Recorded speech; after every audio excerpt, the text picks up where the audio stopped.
Welcome to boss of next में आपका फिर स्वागत है। आज हम आपके लेके आए हैं नया टॉपिक। हमारा टॉपिक है आज का सिंपल सेंटेंस। चलिए आज इसके बारे में देखते हैं ये क्या चीज़ है और इसका महत्व क्या है और इसे बनाया क्यों गया है और एक ग्रामर में कितना इम्पोर्टेंट है। तो चलिए शुरुआत करते हैं। हमारा आज का टॉपिक है सिंपल सेंटेंस, सरल वाक्य। इसका डेफिनेशन क्या कह रहा है? Simple sentence is those in which either there is no action verb at all and even if there is a action। Simple sentence जो है इसमें सब्जेक्ट के द्वारा कोई भी एक्शन या प्रतिक्रिया नहीं किया जाता है। Subject doesn't perform that action. Subject के द्वारा कोई भी एक्शन या क्रिया नहीं किया जाता है। सरल वाक्य उन्हें कहते हैं जिनमें या तो क्रिया होती है नहीं, और अगर होती भी है तो सब्जेक्ट उस क्रिया को नहीं करता है। होती भी है तो क्या होता है, वो क्रिया को नहीं करता है, उसे हम सरल वाक्य या सिंपल सेंटेंस कहते हैं। चलिए आपको समझाते हैं कि ये होता कैसे है।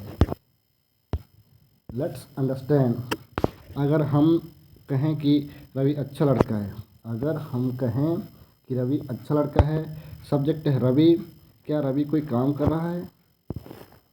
क्या कोई रवि काम कर रहा है? नहीं, रवि के बारे में तो सिर्फ बताया गया है कि वे अच्छा लड़का है, कि वे अच्छा लड़का है।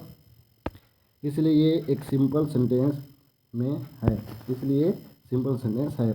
इसमें कोई क्रिया नहीं है, इसमें कोई क्रिया नहीं है। इसमें सिर्फ बताया गया है कि रवि जो है एक अच्छा लड़का है। चलिए और देखते हैं दूसरे वाक्य में देखते हैं। किताब टेबल पर रखी हुई है। किताब टेबल पर रखी हुई है। इस वाक्य में सब्जेक्ट है किताब और रखना एक क्रिया है। भले ही इस वाक्य में क्रिया है, पर क्या सब्जेक्ट इस क्रिया को कर रहा है? कर रहा है क्या? नहीं, क्योंकि किताब तो खुद रखी हुई है, वे कोई काम नहीं कर सकती। इसलिए ये भी क्या है? सिंपल सेंटेंस है। ये भी क्या है? सिंपल सेंटेंस है। और देखते हैं, आपको क्लियर समझ में आ जाएगा। एक और वाक्य देखते हैं। रवि किताब पढ़ रहा है। रवि किताब पढ़ रहा है।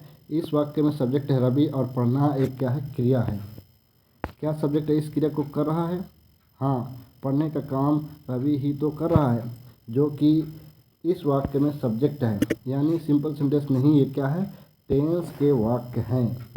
मतलब अगर किसी भी सेंटेंस में सब्जेक्ट के द्वारा किया जा रहा हो कार्य या एक्शन को अगर है तो वो क्या कहलाएंगे? टेंस में आ जाते हैं।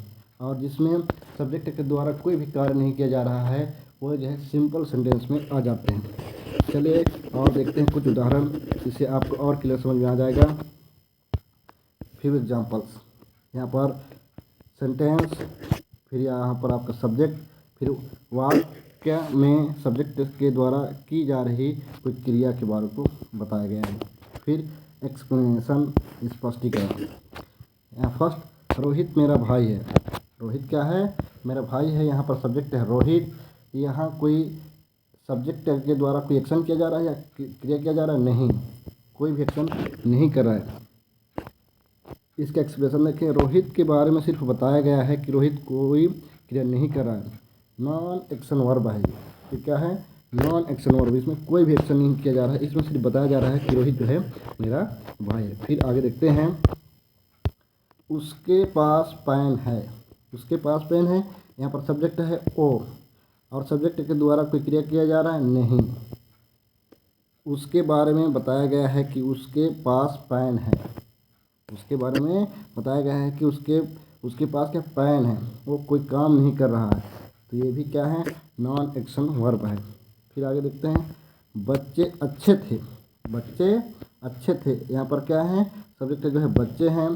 क्या सब्जेक्ट के द्वारा कोई क्रिया किया जा रहा है? नहीं, इसके द्वारा भी, सब्जेक्ट के द्वारा भी क्रिया नहीं किया जा रहा है। बच्चों के बारे में सिर्फ बताया गया है, बच्चे कोई काम नहीं कर रहे हैं। तो ये भी क्या आएगा? Non action verb. फिर आगे देखते हैं। राम सोया हुआ है। राम सोया हुआ है। यहाँ पर सब्जेक्ट क्या है? राम। यहाँ पर क्या सब्जेक्ट है? क्या है? राम। ये जो सब्जेक्ट है कोई क्रिया कर रहा है? हाँ, यहाँ पर क्या कर रहा है? राम जो है सोने का काम कर रहा है। क्रिया तो है सोना, पर क्या इस वाक्य में सब्जेक्ट के द्वारा किया जा रहा है कार्य को बताया गया है? नहीं, यह भी क्या है, सिंपल सेंटेंस में है। ये भी क्या है, सिंपल सेंटेंस में है। अगर वाक्य होता राम सो रहा है, तब हम कहते कि यह सब्जेक्ट के द्वारा किए जा रहे कार्य सोने के बारे में बताया गया है। ऐसा यह वाक्य प्रेजेंट कंटिन्यूअस टेंस में आता है। इस तरह से वाक्य क्या आएंगे, प्रेजेंट कंटिन्यूअस टेंस में आएंगे। फिर आगे बढ़ते हैं। रमन घर पर होगा, रमन घर पर होगा, यहाँ पर सब्जेक्ट है रमन। क्या सब्जेक्ट के द्वारा कोई कार्य किया जा रहा है? नहीं, रमन के बारे में सिर्फ बताया गया है कि रमन कोई काम नहीं कर रहा है, वो क्या है, घर में है, ये सिर्फ बताया गया है। फिर आगे, मेरे दो भाई थे, मेरे दो भाई थे, यहाँ पर क्या है, सब्जेक्ट मैं। क्या सब्जेक्ट के द्वारा कोई क्रिया किया जा रहा है? नहीं, यहाँ पर भी नहीं किया जा रहा है। मेरे बारे में सिर्फ बताया गया है कि मैं कोई काम नहीं कर रहा हूँ। इस तरह से आप इसको देखेंगे तो आप समझ में आ जाएगा कि सिंपल सेंटेंस में सब्जेक्ट के द्वारा कोई भी एक्शन नहीं किया जाता, उसे हम सिंपल सेंटेंस कहते हैं। अगर सब्जेक्ट के द्वारा कोई एक्शन किया जा रहा है तो वो जो है टेंस में चले जाएंगे। चलिए देखते हैं आगे क्या बोल रहा है। सिंपल सेंटेंस तीन तरह के होते हैं। सिंपल सेंटेंस तीन तरह के होते हैं।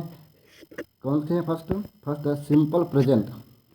सिंपल प्रेजेंट इन वाक्यों के अंत में है, हैं, हूँ, हो का प्रयोग होता है। मतलब सिंपल प्रेजेंट में हैं, हूँ का प्रयोग होता है। फिर उसका सेकंड सिंपल पास्ट, इन वाक्य के अंत में था, थे, थी का प्रयोग होता है। फिर आपका तीसरा नंबर सिंपल फ्यूचर, इन वाक्यों के अंत में होगा का प्रयोग होगा, मतलब होगा का प्रयोग होता है, जिसे हम क्या बोलते हैं, simple present, simple future.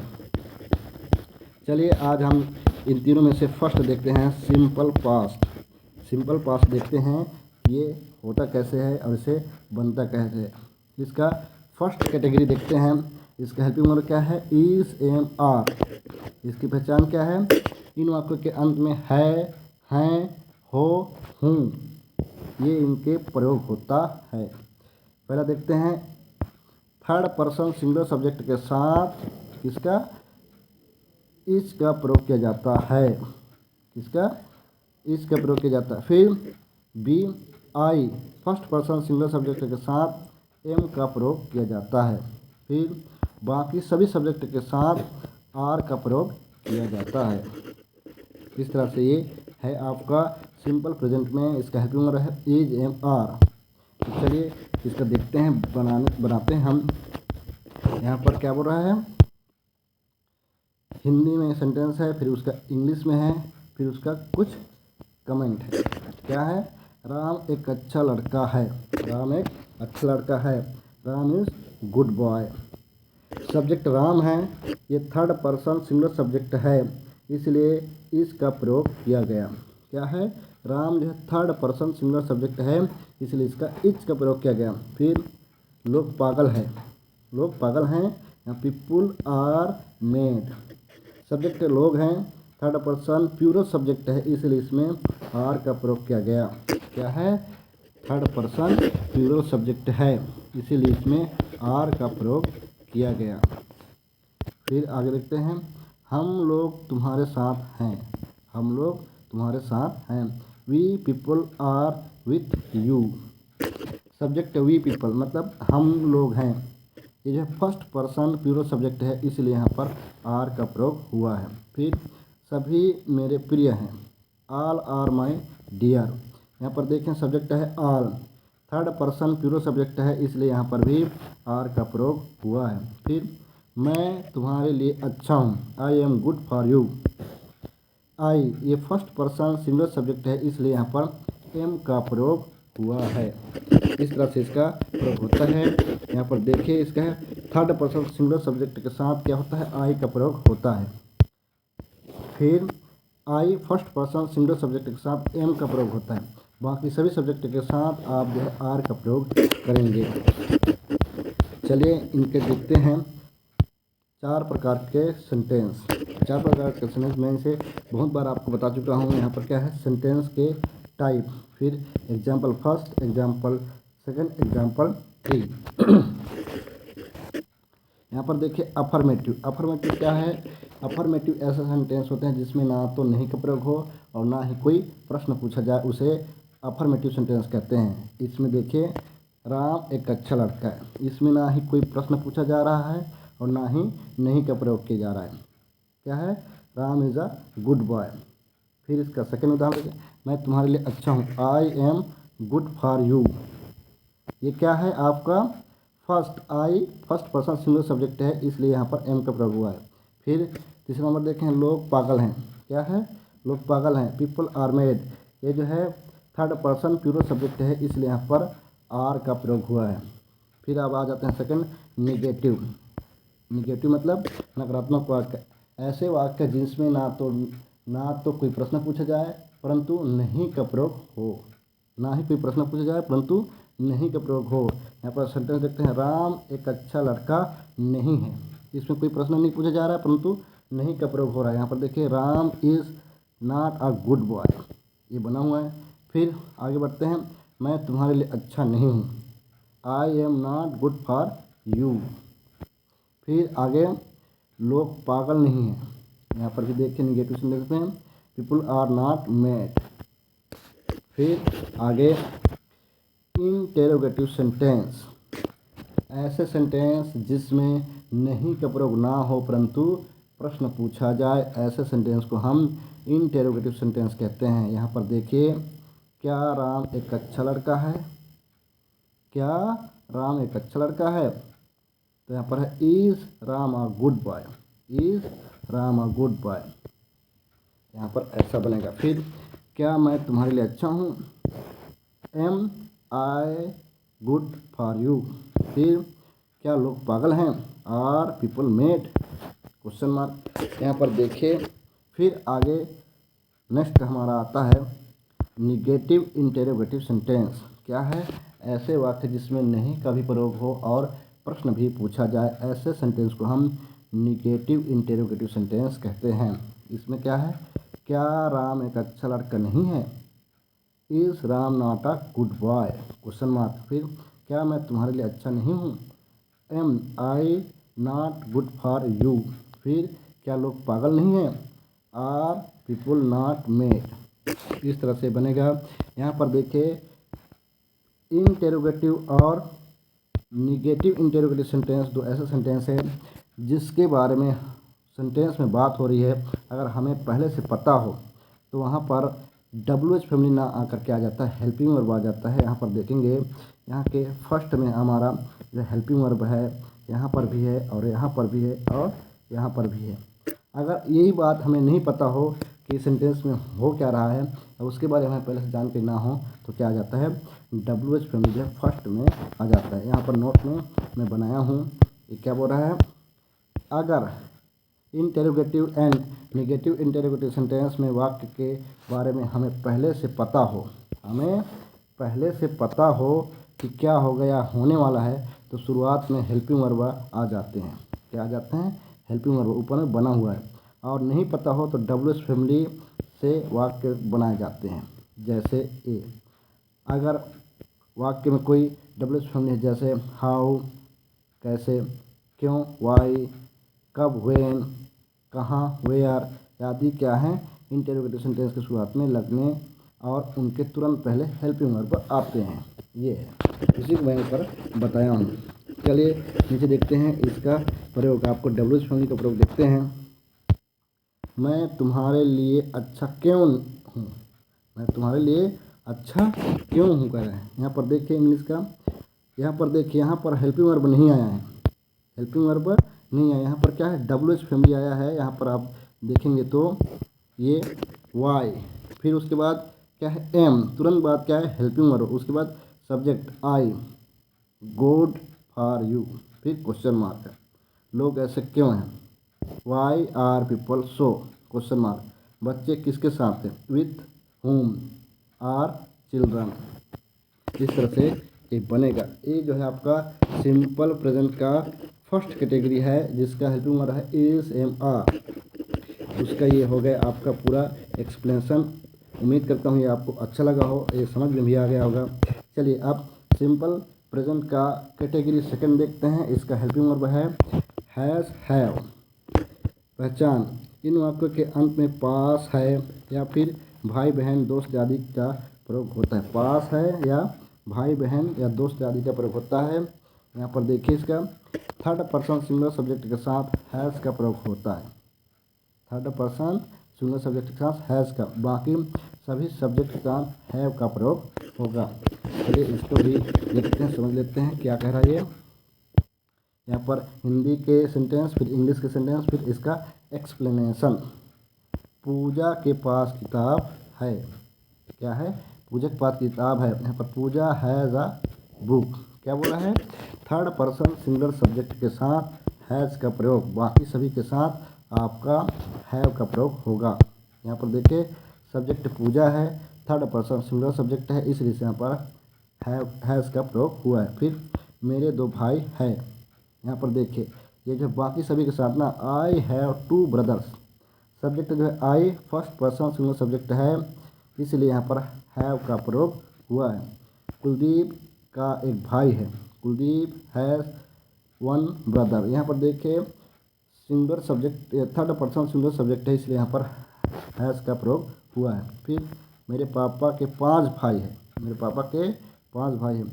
My father has 5 brother. यहाँ पर देखिए सब्जेक्ट क्या है? मेरे फादर के, थर्ड पर्सन सिंगुलर सब्जेक्ट है, इसलिए यहाँ पर भी क्या हुआ? हैज़ का प्रयोग हुआ है। चलिए आगे बढ़ते हैं और देखते हैं इसका निगेटिव सेंटेंस में। निगेटिव सेंटेंस में बनाने का क्या है? डजंट हैव, फिर डोंट हैव, पास में नहीं है। मतलब निगेटिव सेंटेंस बनाने के लिए डजंट हैव और डोंट हैव का प्रयोग करते हैं। क्या बोल रहा है इसका?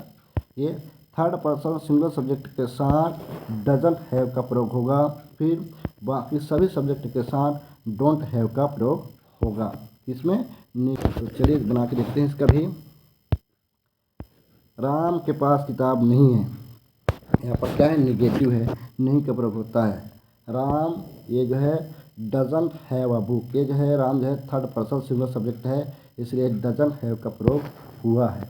फिर मेरे 2 भाई हैं। मेरे 2 भाई नहीं हैं।